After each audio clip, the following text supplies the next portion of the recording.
2 deaths, no killer, and a room that no one could enter or leave. In the heart of Paris, reason is about to face the impossible. Driven to Win presents The Murders in the Rue Morgue, Part 3, written by Edgar Allan Poe. Let's begin the story. It was in Paris that I met Auguste Dupin.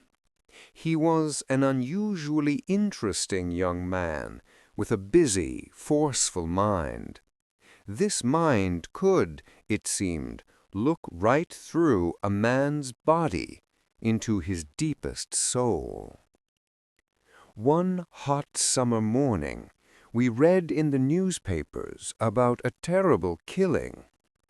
The dead persons were an old woman and her unmarried daughter, who lived alone on the 4th floor of an old house on the street called the Rue Morgue. Someone had taken the daughter's neck in his powerful fingers and pressed with fearful strength until her life was gone. Her mother's body was found outside, behind the house, with the head nearly cut off. The knife with which she was killed was found, however, in the room, on the floor. Several neighbors ran to the house when they heard the women's cries of fear. As they ran up to the 4th floor, they heard 2 other voices. But when they reached the room and broke down the door, they found no living person in the room. Like the door, the 2 windows were firmly closed, locked on the inside.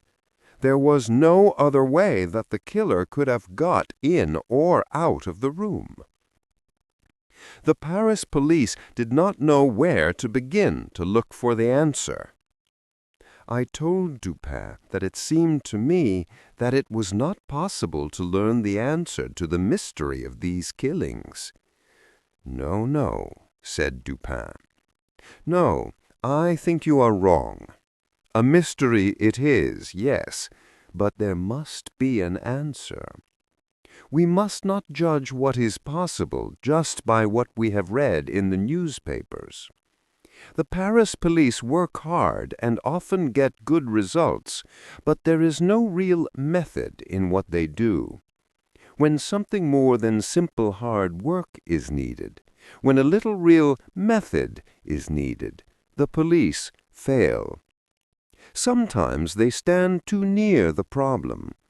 Often, if a person looks at something very closely, he can see a few things more clearly, but the shape of the whole thing escapes him. There must be an answer. There must. Let us go to the house and see what we can see. I know the head of the police, and he will allow us to do so. And this will be interesting and give us some pleasure." I thought it strange that Dupin should believe we would get pleasure out of this mystery, but I said nothing. It was late in the afternoon when we reached the house on the Rue Morgue. It was easily found, for there were still many persons, in fact a crowd, standing there looking at it. Before going in, we walked all around it, and Dupin carefully looked at the neighboring houses as well as the one. I could not understand the reason for such great care. We came again to the front of the house and went in. We went up the stairs into the room where the daughter's body had been found. Both bodies were there. The police had left the room as they had found it. I saw nothing beyond what the newspaper had told us. Dupin looked with great care at everything, at the bodies, the walls, the fireplace, the windows. Then we went home. Dupin said nothing. I could see the cold look in his eyes, which told me that his mind was working busily, quickly. I asked no question. Dupin said nothing until the next morning, when he came into my room and asked me suddenly if I had not noticed something especially strange about what we saw in the house on the Rue Morgue. I replied, "Nothing more than we both read in the newspaper." "Tell me, my friend, how shall we explain the horrible force, the unusual strengths used in these murders? And whose were the voices that were heard? No one was found except the dead women, yet there was no way for anyone to escape. And the wild condition of the room, the body which was found head down above the fireplace, the terrible, broken appearance of the body of the old lady, with its head cut off. These are all so far from what might be expected that the police are standing still. They don't know where to begin. These things are unusual, indeed, but they are not deep mysteries. We should not ask what has happened, but what has happened that has never happened before. In fact, the very things that the police think cannot possibly be explained are the things which will lead me to the answer. Indeed, I believe they have already led me to the answer." I was so surprised I could not say a word. Dupin looked quickly at the door. "I am now waiting for a person who will know something about these murders, these wild killings. I do not think he did them himself, but I think he will know the killer. I hope I am right about this. If I am, then I expect to find the whole answer today. I expect the man here, in this room, at any moment. It is true that he may not come, but he probably will." "But who is this person? How did you find him?" "I'll tell you. While we wait for this man we do not know, for I have never met him, while we wait, I will tell you how my thoughts went." Dupin began to talk, but it did not seem that he was trying to explain to me what he had thought. It seemed that he was talking to himself. He looked not at me, but at the wall. "It has been fully proved that the voices heard by the neighbors were not the voices of the women who were killed. Someone else was in the room. It is therefore certain that the old woman did not first kill her daughter and then kill herself.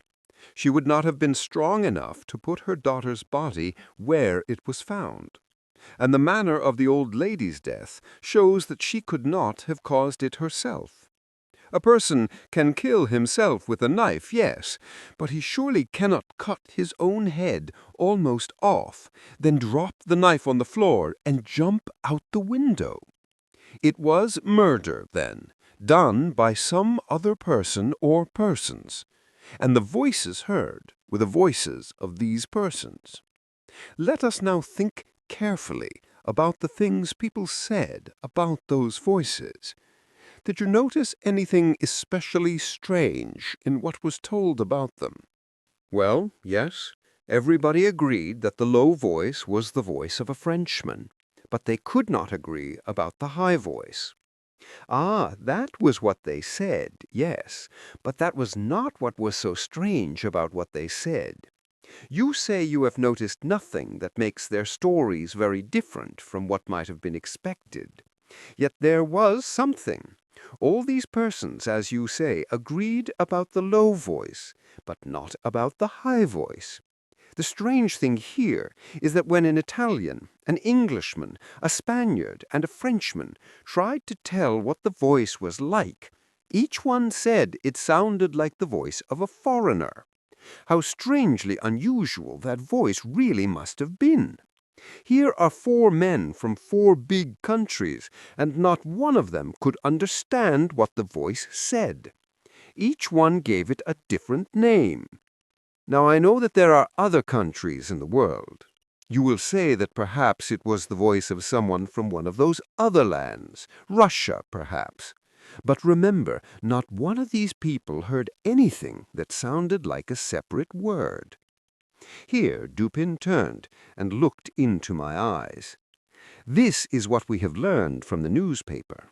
I don't know what I have led you to think, But I believe that in this much of the story there are enough facts to lead us in the one and only direction to the right answer. What this answer is, I will not say, not yet, but I want you to keep in mind that this much was enough to tell me what I must look for when we were in that house on the Rue Morgue. And I found it. This is where part 3 comes to an end. Some mysteries don't fade. They wait for the right mind to see them. Tomorrow, part 4 unfolds. Subscribe to Driven to Win, where every mystery breathes beyond the silence.